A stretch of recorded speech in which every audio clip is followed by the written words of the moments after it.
Tonight, the final day of campaigning ahead of tomorrow's state election. Anger over the abuse of Latrobe Valley paramedics. And a service to remember those who lost their lives to asbestos.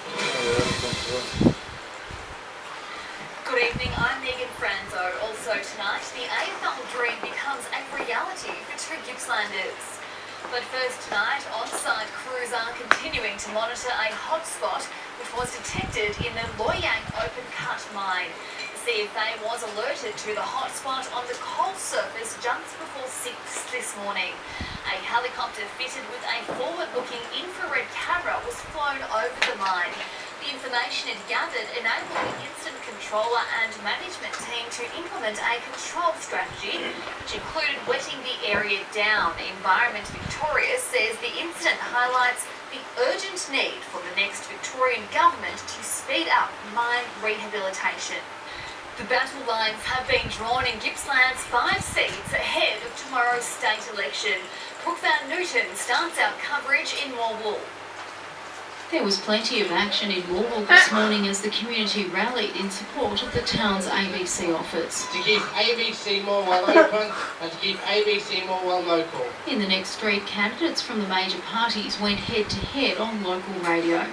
The town, which in February was inundated with smoke and ash from the Hazelwood mine fire, has been at the centre of Labor's campaign. I do know from the rank and file Labor members they're very frustrated, particularly those who live in Traralgon. There's not one cracker, not 1 cent for Traralgon, which has a population of around 28,000 people. With a margin of 13.3%, Nationals member Russell North has held the seat he won from Labor in 2006 for 80 years. A little bit anxious, there's no doubt about that. It comes to myself personally, I'm probably a pessimist, so I don't take anything for granted. You have to work damn hard in this job. 23-year-old Jaden Minturn is trying to wrestle it back. We need to get the Latrobe Valley back on the map.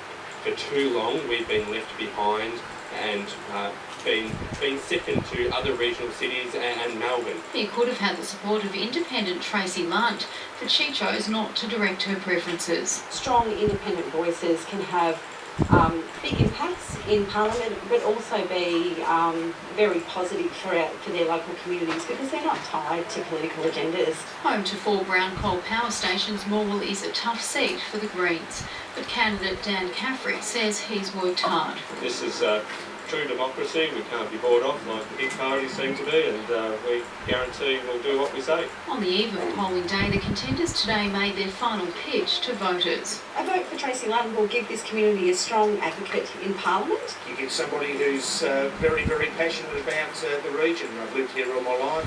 I believe I've worked extremely hard and being able to get some terrific results over the past 8 years. Brooke Van Newton, Win News. The Deputy Premier has made a final pitch to voters in Sale.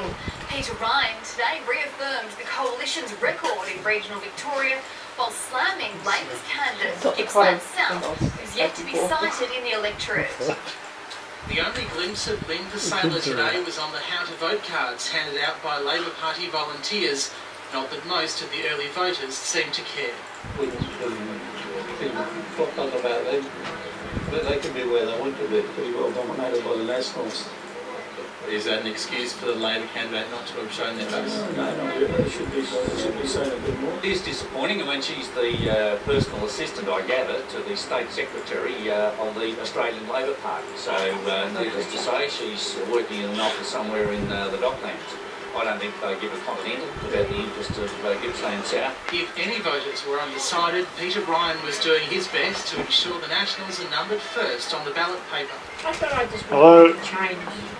I usually vote Labor, whatever there is, but I thought I just might have a change this time. The Deputy Premier is likely to be re-elected easily, brushed off questions about him seeing out a full term. Every time you run on the basis that you're here to stay. And I'm very keen to see the outcome of tomorrow.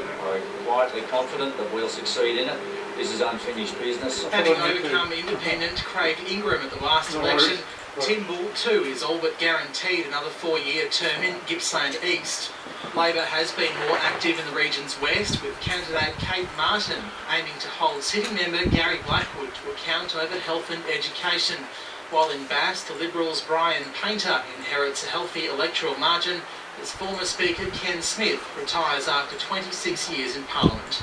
Tom Kelly, Win News. A 39-year-old man has died in an early morning car crash